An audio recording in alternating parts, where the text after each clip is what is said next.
Is Rick Light the answer? Is Rick Light the answer to Ethan?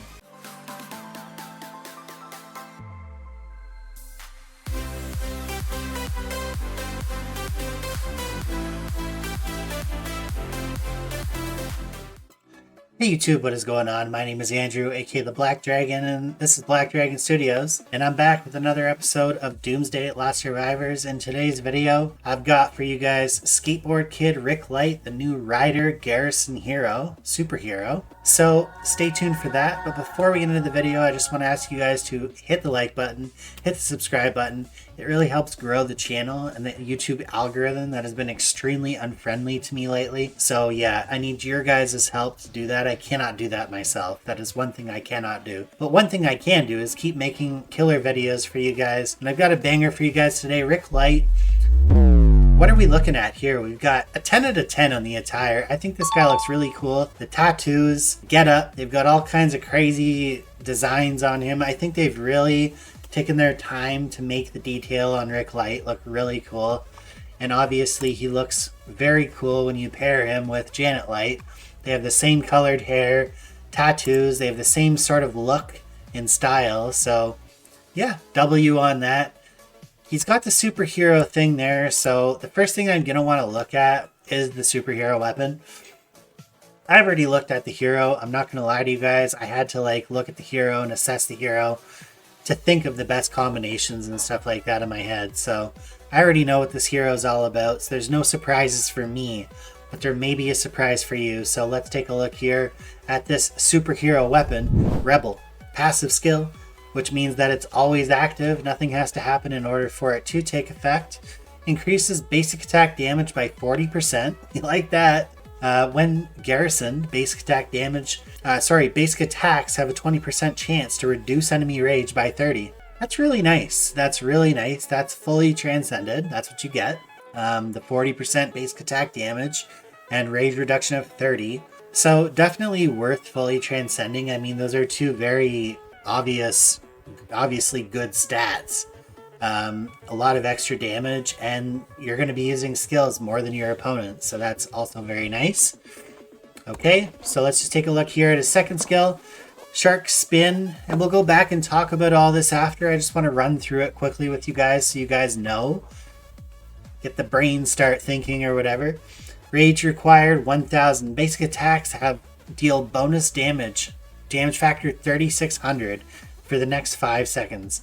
When not in a rally, has a 30% chance to deal 1 additional basic attack per turn. Keep that in mind.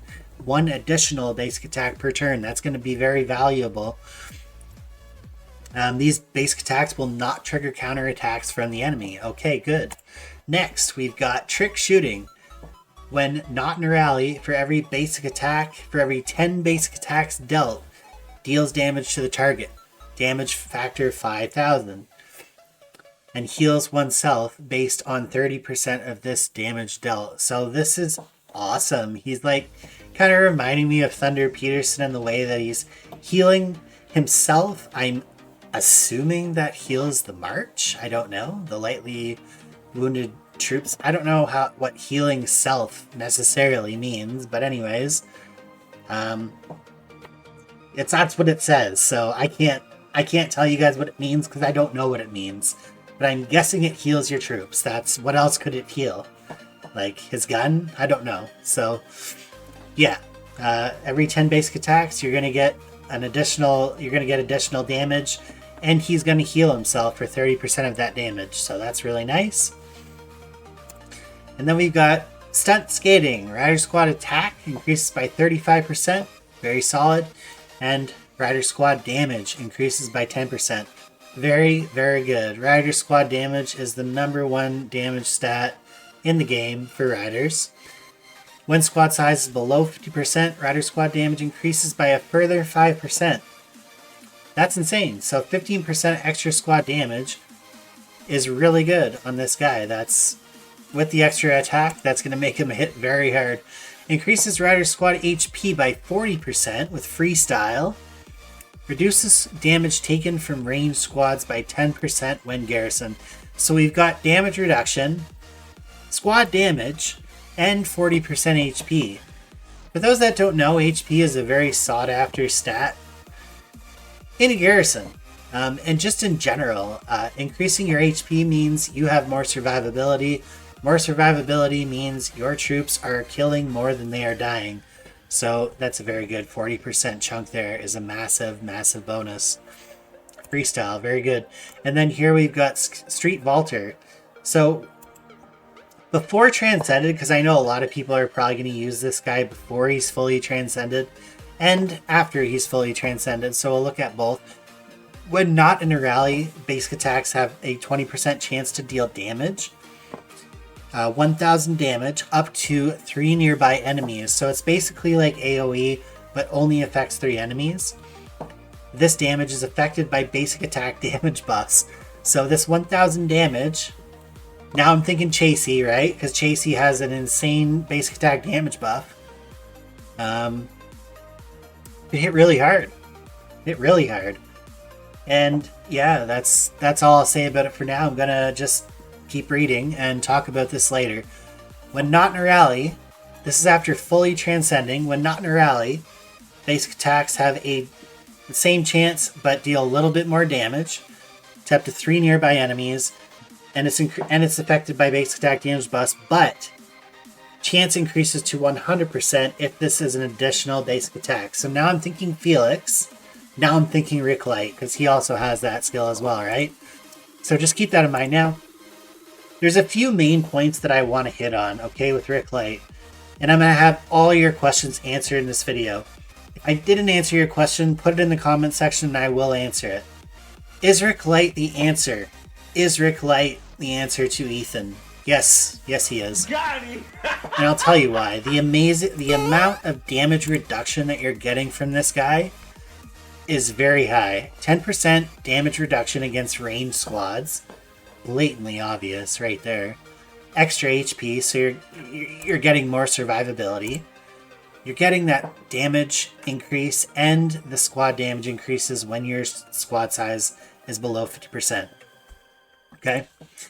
Now, if you want to pair him with Janet Light, who's giving you a 10% damage reduction and a 30% HP increase, this is going to be a very tanky pairing. 70% HP and 20% damage reduction sounds like a plan to me. Okay, that's a start. There's your defense, right? There's your defense. So let's look at the attack. I mean, this is my first thought, right? Because they're, right beside each other. They obviously go together. So Janet's going to enter that graffiti state for 5 seconds whenever the leader uses a rage skill. While in this state, each time skill damage is dealt for the next 5 seconds, there's a 100% chance to deal damage to up to 3 nearby enemies. It can be triggered up to 5 times. So every time a basic attack is dealt, when Rick Light's skill damage is being dealt, see, this is going to work really good with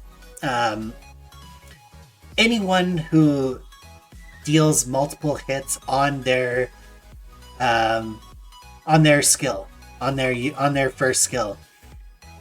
So people like Chasey, people like Felix, people like Rick Light all have basic attack damaging on their first skill, which means that each time they hit with that, this is going to do AoE damage. So this is going to do AoE damage, and Rick's going to do AoE damage.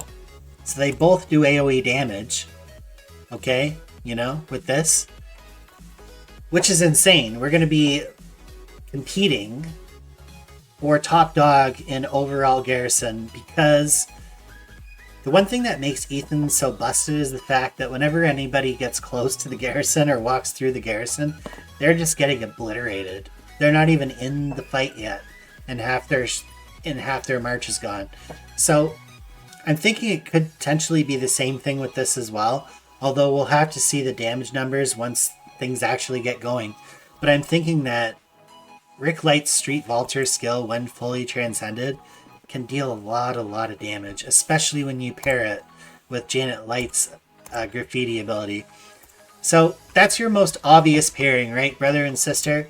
I think your best overall pairing, a lot of people will say Felix because of the extra basic attacks that Felix deals, but I'm going to make a case for Chasey, and the reason why is because Chasey's already the best garrison hero in the game for riders. Some people might even say she's the best garrison hero in the game overall. She's got that superhero weapon, so if you happen to have her already fully transcended or most of the way there, and you pair her with a fully transcended Rick Light, they're gonna have two superhero weapons that are fully active in the garrison. Everything that these people do is for garrison. So everything that you're getting, squad damage, basic attack damage, 330% basic attack damage, basic attacks having a chance to inflict charm, the extra basic attacks that Rick is dealing, reducing enemy damage. What else do we got here? Squad HP, reduction in skill damage. Like, you're getting so many things from Chasey, and Felix is basically just giving you one thing, okay? Felix is giving you, well, maybe 2 or 3 things, but Chasey's giving you the whole kit and caboodle, whereas Felix is like your more budget-friendly option. Felix is going to be dealing basic attack damage with extra damage for 5 seconds, so he's going to be really good with Rick Light in that respect. The higher your basic attack damage, the better, obviously. Reducing enemy skill damage by 10% for 2 seconds, which is like, it's whatever. It's only for 2 seconds, but it could help. And then you've got that reduction in counter damage by 44%, which is also really nice. We've got basic attacks have a 20% chance to increase all damage dealt by oneself by 1.8%, and it can increase up to 18%. Okay, so that's pretty good. And then you've got here, when taking skill damage, increases attack. So you're getting that massive attack increase from Felix, plus the additional basic attack when fully awakened. Performing that additional basic attack, getting that 100% AoE proc from Rick Light is going to be probably one of the best combos in the game. So yeah, that's definitely, like, pick your poison. I don't know, man. You really, there's a case to be made for there's a lot of things to factor in here, but I think your overall best pairing is going to be Chasey for obvious reasons. Your second best pairing is going to be Janet Light because of the double AoE damage just going off constantly, which is insane. And then obviously she's also got damage reduction, which is insane. So you're tanky garrisoning. You know, I'm thinking just for the garrison here, okay? That's all I'm thinking about at the moment. That's going to be his primary use, is in the garrison. That's where he's going to be hurting people the most. So you're going to be getting that 70% HP instead of just 40. Felix doesn't give you that HP buff. Chasey does. So you're going to be getting that from both of these. I'd say that this is your second best pairing, hands down, for garrison. Constantly going to that graffiti state, constantly dealing that AoE damage, and that damage reduction from both of these dudes is going to be absolutely imperative. And then you've got Felix here. Yes, he's great. Yes, he's fancy. He's awesome. He's free to play. You can get him for free. You can awaken him cheap. He's going to be insane. Okay? Just because he's, in my opinion, the third best person to pair with Rick Light doesn't mean he's the third best. Like, the difference between first and third is the margins are so thin that you could literally, you know, flick a coin or roll a 3-sided dice and pick any of them, and they're all going to be good. So, you know, it's probably going to be more feasible for people to pair him with Felix, because I would say that a lot of people will have a Felix built out as opposed to having a fully transcended Chasey, or even a partially transcended Chasey, or a fully awakened Janet Light. A lot of people are already going to have access to a fully awakened Felix, and if that's all you have, so be it. Go for it. Use it. It's going to be top tier. It's going to be S tier. It's going to be amazing. But if you want to get that fully optimized, fully built out, ready to go garrison with this guy, I would say to pair him with Janet Light. And if you do have the resources, pair him with Chasey. Pair him with Chasey and watch the watch the enemies drop like flies. So that's all I got for you guys in today's video. Let me know what you guys thought of my assessment of this character. I think he's top tier. I would give him a 10 out of 10. IGG's at it again. They just want to get into our wallets. Fortunately, there is a good enough reason, I would say, here for the spenders to spend. The garrison riders in this game. The salvation, the savior has arrived. And that's really all I got to say to you guys for now. So I'm getting out of here for now. Good luck in all your rider top commanders coming up. And I will definitely be getting my T6s, and I will be getting Janet Light to pair with my Rabina. So yeah, we'll see you guys all after Top Commander. But I'll probably put up a few videos before. We'll just have to see how the cards fall, so to speak. I guess, if that works. So yeah, alright, talk to you guys later. Peace.